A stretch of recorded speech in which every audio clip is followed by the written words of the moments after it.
जय हिंद साथियों। स्वागत है आपके फिर से अपने YouTube चैनल कुमार एस के सर में। कैसे है मेरे सभी साथी? उम्मीद करता हूँ अच्छे होंगे, मस्त होंगे और अपनी वर्दी की तैयारी में व्यस्त होंगे। एसएससी जीडी 2025 के मेडिकल के एडमिट कार्ड है वो जारी हो चुके हैं। उम्मीद करता हूँ सभी बच्चों ने है अपना एडमिट कार्ड चेक कर लिया होगा। अगर जो बच्चा अपना एडमिट कार्ड चेक नहीं किया है तो जल्दी आपको एसएससी का ऑफिशियल साइट है उस पर जाकर लॉगिन कर और अपना एडमिट कार्ड है वो चेक कर लेना है। एडमिट कार्ड है वो सभी बच्चे हैं वो डाउनलोड करके रखे। यहां पर हम बात करने वाले हैं मेडिकल के अंतिम समय में आपको क्या तैयारी करनी है। अगर मेडिकल में कोई छोटा मोटा पॉइंट बन जाता है तो उससे कैसे बचा जा सकता है। और सबसे ज्यादा इंपॉर्टेंट है वो है आपका डॉक्यूमेंट्स लिस्ट। डॉक्यूमेंट्स के अंदर आपको क्या क्या तैयार करने हैं उसके बारे में कंप्लीट यहां पर हम डिटेल से चर्चा करने वाले हैं। डॉक्यूमेंट्स ये बहुत ही ज्यादा आपके लिए इंपॉर्टेंट रहता है।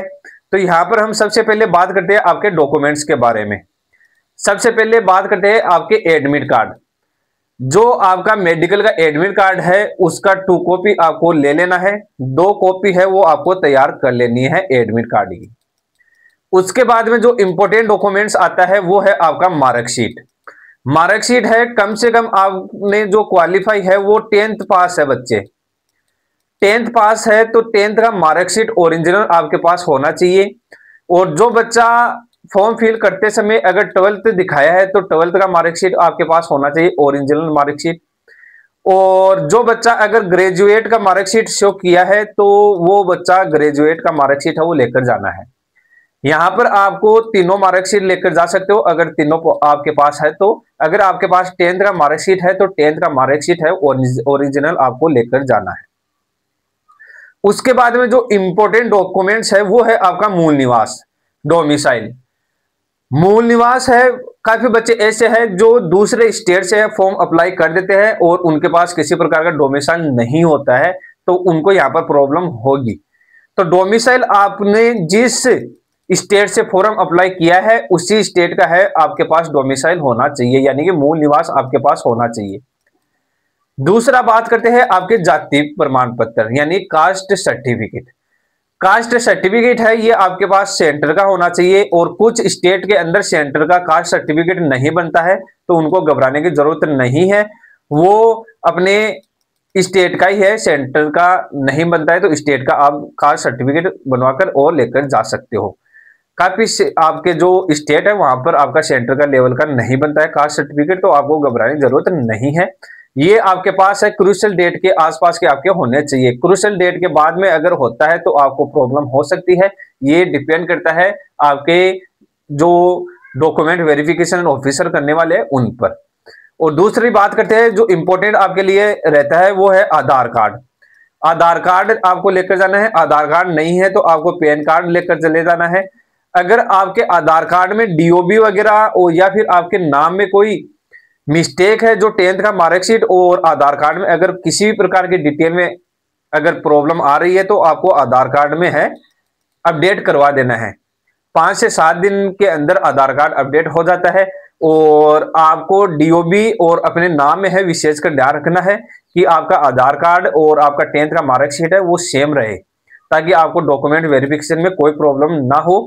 और आपके पास होना चाहिए 8 पासपोर्ट साइज की फोटो। 8 पासपोर्ट साइज की फोटो है वो आपको लेकर जाना है। रंगीन पासपोर्ट साइज की फोटो होनी चाहिए। और इन सभी की है 2 कॉपी आपको ले लेना है।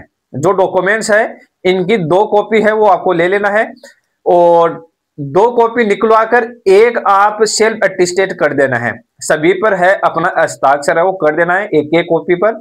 और एक कॉपी है वो आपको ऐसे नॉर्मल रखना है।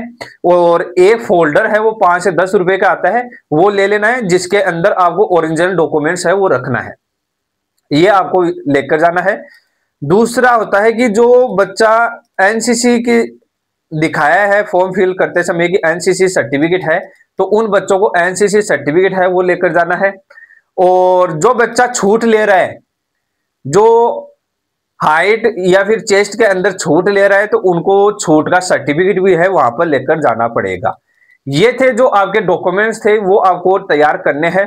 और साथ ही साथ आपको एक इंपॉर्टेंट आपको अपडेट है कि आपका जो थंब है बाया थंब है तो उसका आपको विशेष का ध्यान रखना है।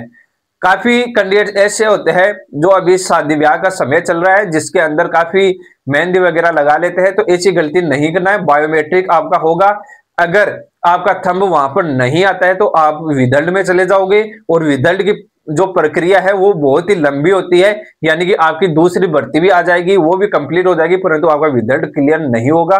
तो आपको विदल्ड से बचना है, अपने थंब का विशेषकर ध्यान रखना है। और अब बात करते हैं कि आपके जो मेडिकल के बारे में, मेडिकल में आपको क्या क्या सावधानियां रखनी है।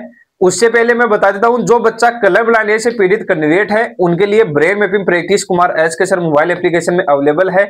आपको ओरिजिनल इशारा बुक का टेस्ट है वो मेडिकल के समय आपको दिलाया जाएगा। ये आपका ओरिजिनल इशारा बुक है, इसमें से आपको 2 से 3 प्लेट है वो मेडिकल ऑफिसर पूछेगा। तो अगर आपने इस प्लेट में से एक प्लेट भी अगर गलत बता दी तो आपको मेडिकल में पॉइंट बना देंगे और आप बाहर भी हो सकते हो। इसका टेस्ट है वो कुमार एस के सर मोबाइल एप्लीकेशन में आपको मिल जाएगा, वो फ्री के अंदर आपको अवेलेबल करा दिया गया है। सभी बच्चे वो टेस्ट देना है।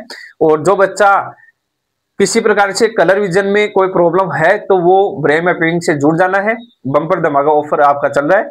और अब बता देते हैं कि आपका अगर कोई मेडिकल में कोई पॉइंट बन जाता है, जैसे वेट का पॉइंट है, मान लो कि आपका आधा केजी वेट ज्यादा है, 5 केजी तक तो क्या है कि मेडिकल ऑफिसर आपको कम या फिर ज्यादा आपका कर देते हैं। परंतु मान लो कि आपका 5.5 केजी है, ओवर वेट हो, आप आधा केजी के वजन से भी आपको अनफिट कर सकते हैं। वहां पर आपको ये करना है, रिक्वेस्ट कर सकते हो आप, और रिक्वेस्ट करते हुए आधा केजी तक है वो मेडिकल ऑफिसर आपको फिट भी कर देते हैं।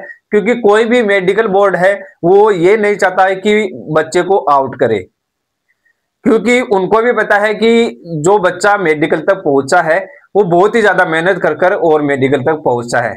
तो इस तरीके के जो छोटे छोटे पॉइंट होते हैं, जैसे हल्का नोखनी का पॉइंट है तो वहां पर आप रिक्वेस्ट कर सकते हो, वहां पर स्मार्टनेस दिखा सकते हो। और दूसरा है कि अगर आपके किसी प्रकार के कोई चोट वगैरह लगा हुआ है तो आपको वहां पर रिक्वेस्ट कर लेना है कि सर इस तरीके से चोट लग गया था। और तो वो क्या है कि रिक्वेस्ट करने से भी आपके कुछ पॉइंट है वो आपके फिट कर देते हैं। काफी बच्चे ऐसे हैं जो सावधानियां नहीं बरतते हैं। सावधानियां किस तरीके से कि आपका मेडिकल नजदीक है तो आपको बाइक है वो थोड़ा कम चलाना है, और मार्केट में अगर आप जाते हो तो विशेषकर ध्यान रखना है मोटर साधन का। और कहीं चोट वगैरह मत लगवा लेना, क्योंकि अगर आपके चोट वगैरह लग जाएगी तो आपको मेडिकल में प्रॉब्लम हो सकता है। काफी पिछली भर्तियों में है बच्चों के इस तरीके की प्रॉब्लम क्रिएट हुई थी। मेडिकल से 1-2 दिन पहले बच्चे के किसी प्रकार से चोट लग गई थी और वो मेडिकल में नहीं जा पाए थे। तो ऐसी भगवान ना करे आपके साथ हो, परंतु इसका विशेषकर आपको ध्यान रखना है, क्योंकि इस तरीके के जो बच्चे हैं वो सावधानी नहीं रखते हैं। तो ऐसी गलती आप लोगों को नहीं करना है। और मेडिकल आ रहा है तो सबसे बड़ी जो आपको है खाने पीने की जो सामग्री है उस पर विशेषकर ध्यान देना है, क्योंकि आप अगर खाने पीने में ध्यान नहीं दोगे तो कुछ पॉइंट है वो आपके बन जाते हैं। जैसे आपके अगर कब्जी हो रखी है तो आपके पाइल्स जैसे सिम्टम्स हम नजर आने लगते हैं और आपको रीमेडिकल मिल जाता है। और काफी बच्चे जो घबराहट के कारण है उनका बीपी का पॉइंट बन जाता है, तो आपको नॉर्मल बिहेवियर कर रखना है मेडिकल के समय। और किस तरीके से आपका मेडिकल होता है उसका कंप्लीट वीडियो मैंने बना दिया है, उसका लिंक डिस्क्रिप्शन में दे रहा हूं। और हमारा व्हाट्सएप ग्रुप है उसके अंदर भी उस वीडियो का लिंक आपको मिल जाएगा, तो सभी बच्चे वो वीडियो जरूर देखना है। उम्मीद करता हूं, आशा करता हूं वीडियो आपके लिए अच्छा और शानदार रहा होगा। और चैनल से पहली बार जुड़े हो तो चैनल को जरूर सब्सक्राइब करिएगा। जय हिंद, वंदे मातरम।